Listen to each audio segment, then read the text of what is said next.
షాద్ నగర్ వైపు ఉన్న మన స్వర్గసీమ వెంచర్ లో ప్లాట్లు కొన్న వాళ్ళంతా సంతోషంగా ఉన్నారు. ఒక్కసారి విజిట్ చేయండి.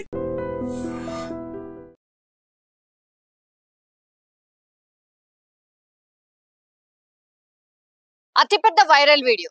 నిజంగానే ఇట్లాంటి వీడియోస్ వచ్చినప్పుడు కూడా జనరల్ గా కూడా ఈ వార్త రాగానే ఫస్ట్ మనం ఏమనుకుంటామంటే, అరే మన అకౌంట్లకు ఒక్కసారన్నా ఇట్లా పైసలు ఎన్నడన్నా ట్రాన్స్ఫర్ అయినాయా అనుకుంటాం. Yes, exactly. ఇది వరల్డ్స్ బిగ్గెస్ట్ బ్యాంక్ ట్రాన్స్ఫర్ అట. అంటే ఇంతవరకు ఇట్లా ఇంత పెద్ద ట్రాన్సాక్షన్ ఒక బ్యాంక్ అకౌంట్లకి పడ్డది లేదట. ఎంతలో అమౌంట్ మీరు ఏమైనా ఎక్స్పెక్ట్ చేయగలుగుతారా? కొన్ని కోట్లలో ఈ ట్రాన్స్ఫర్ అయితే జరిగింది ఒక బ్యాంక్ అకౌంట్ కి. అది కూడా 20 ఏళ్ల కుర్రాడు మాత్రమే, నిరుద్యోగి. దట్టు ఆయన పేరు వచ్చేసి దీపక్. ఈయన ఉత్తరప్రదేశ్ కి సంబంధించిన వ్యక్తి. అయితే 2 నెలల క్రితమే ఈయన అకౌంట్ కూడా ఓపెన్ చేసిండట. నేను ఇంతకు ముందు చెప్పినట్టుగా కొన్ని కోట్ల రూపాయలు ఆయన అకౌంట్ లోకి ట్రాన్స్ఫర్ అయినాయి అని చెప్పాను, కానీ ఆ సంఖ్య ఏంటో చెప్పలేదు కదా. 11 లక్షల కోట్ల రూపాయలు ఆయన అకౌంట్ లోకి ట్రాన్స్ఫర్ అయినాయి. 11 లక్షల కోట్ల రూపాయలు అంటే ఒక్కసారి స్క్రీన్ పక్కన మీకు ఆ నంబర్ ఎంతనో ఒక్కసారి చూడండి. ఎన్ని డిజిట్స్ ఉన్నాయో మీరు ఒక్కసారి చూడండి. అన్ని సున్నాలతోని మీ అకౌంట్లకి ఒకవేళ డబ్బు ట్రాన్స్ఫర్ అయితే అసలు కళ్ళు తిరిగి కింద పడిపోవడమో, అసలు ఎగిరి గంతేయడమో, లేకపోతే కొన్ని నిమిషాల పాటు ఫెయింట్ అవ్వడమో ఇట్లాంటివి చూస్తాం కావచ్చు. కానీ ఈయన అసలు కొద్దిసేపు మనలాగానే, అంటే ఈ ట్రాన్స్ఫర్ చూడంగానే ఆయన కూడా షాక్ అయిండు. అండ్ ఆ తర్వాత భయపడ్డాడు. అసలు ఇదేంటి 11 లక్షల కోట్ల రూపాయలు, అసలైన ఆ సంఖ్య ఎంచుకోవడానికే సరిపోయిందట. అంటే 10 నుంచి మొదలుకొని ఎన్ని డిజిట్స్ ఉన్నాయో అసలు ఆయనకే అర్థం కాలే. దాన్ని కొద్దిసేపు కూర్చొని అసలు ఎంత అవుతుంది ఈ సంఖ్య అని ఎంచుకుంటే 11 లక్షల కోట్ల రూపాయలు తేలింది. అంటే మన దగ్గర తెలుసు కదా, ఈ బిగ్ షాట్స్, అంబానీస్, అదానీస్, వీళ్ళకు కూడా లేదు అంత పెద్ద సంఖ్య. వాళ్ళ బిజినెస్ ఇన్ని ఏళ్ల నుంచి బిజినెస్ చేసిర్రు. ఓ పెద్ద బిగ్ బిజినెస్ మ్యాగ్నెట్స్ అని చెప్పే వాళ్ళ ఖాతాలో కూడా, లేకపోతే ఆ మొత్తం ఆస్తులు వాళ్ళ అన్ని కలిపితే కూడా ఇంత పెద్ద సంఖ్య లేదట. అట్లాంటిది ఏకంగా ఇప్పుడు ఈ దీపక్ అకౌంట్ లోకే ఈ డబ్బు వచ్చి చేరింది. దీంతో ఫస్ట్ ఆయన చేసింది ఏంటంటే, అసలు ఆయన అకౌంట్ ఎక్కడైతే ఓపెన్ చేసిండో ఆ బ్యాంక్ కి పోయిండు.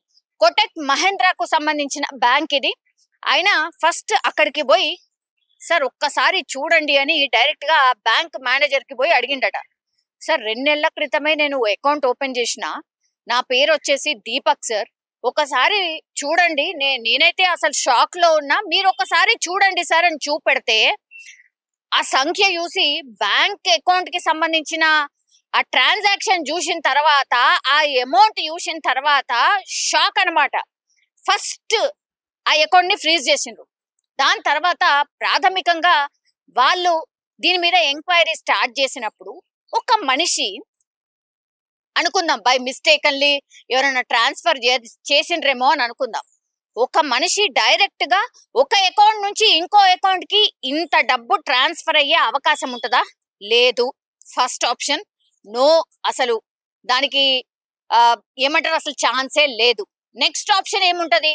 సరే, ఈ బ్యాంక్ అకౌంట్ కి సంబంధించినవి ఆర్ బ్యాంక్ ట్రాన్సాక్షన్స్ చేస్తున్నప్పుడు, రకరకాల అకౌంట్లకి ట్రాన్స్ఫర్లు చేస్తున్నప్పుడు ఏమైనా టెక్నికల్ ఇష్యూ వల్ల ఏమైనా ట్రాన్స్ఫర్ ఇటువైపు అయ్యిందా అనేది ఇంకోటి. ఆ తర్వాత హవాలా డబ్బు మీద కూడా అనుమానం ఉంది. హవాలా డబ్బు ఇన్ని పెద్ద, ఈ సంఖ్య పెద్దది కాదేమో. హవాలా డబ్బులలో కొన్ని లక్షల కోట్ల రూపాయలు ట్రాన్సాక్షన్స్ జరుగుతూ ఉంటాయి కాబట్టి ఇది పెద్ద సంఖ్య కాదేమో. ఈ ఛాన్స్ ఏమన్నా ఉందా అనే దాంట్లో కూడా ఇప్పుడు ఎంక్వైరీ అయితే స్టార్ట్ చేశారు.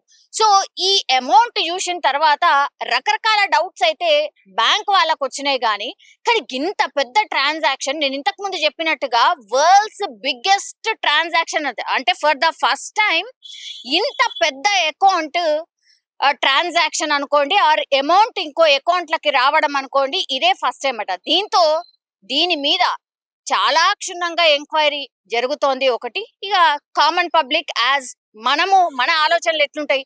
మన అకౌంట్లకైతే కనీసం 11 రూపాయలు కూడా ఒక్కళ్ళు కూడా ఊరికేనే వెయ్యరు కదా. అట్లాంటిది ఈ దీపక్ అకౌంట్ లోకి 11 లక్షల కోట్ల రూపాయలు ట్రాన్స్ఫర్ చేసిండ్రు అంటే నిజంగా ఆ అకౌంట్ లో ఆ సంఖ్య ఒక్కసారి చూసుకున్నా చాలు కదా అని కొంతమంది. ఆ తర్వాత అయ్యో ఎవరెవరో దొంగతనం చేసి ఎవరెవరో ఇంకేదో చేస్తున్నారు కదా, నువ్వు మరీ ఇంత సిన్సియర్ అయితే ఎట్లా దీపక్? అది ఉన్నది కామ్ గా ఉంటే అయిపోతుండే కదా, నువ్వు నిరుద్యోగు కదా, ఒకటేసారి కోట్లాది రూపాయల అధిపతి అయిపోతుంటేవు కదా, నువ్వెందుకు చెప్పుడు అనేది ఇంకొంతమంది కామెంట్ చేస్తున్నారు. 11 లక్షల కోట్ల రూపాయలు ఒకవేళ మీ అకౌంట్ లో ట్రాన్స్ఫర్ అయితే ఫస్ట్ మీ థాట్ ఏముంటది? ఒక్కసారి కామెంట్ రూపంలో తెలియజేయాల్సిందిగా కోరుతున్నాను. నిజంగా ప్రస్తుతం ఉన్నటువంటి సమాజం దేనికి ప్రయారిటీ ఇస్తుంది? ఆర్థిక సంబంధాల చుట్టూ మాత్రమే తిరుగుతోంది. మళ్ళీ ఎన్నికలంగానే చాలా విరక్తి కలుగుతున్నాం. మంచి అనిపిస్తుంది కదా, లేడీస్ కూడా ఛాలెంజింగ్ జాబ్స్ చేసినప్పుడు చాలా బాగుంటది. ఫుడ్ డెలివరీ ఇవ్వటానికి వెళ్ళినటువంటి డెలివరీ బాయ్ అనిల్ పై కళ్ళ ముందు పెళ్ళండి కొట్టి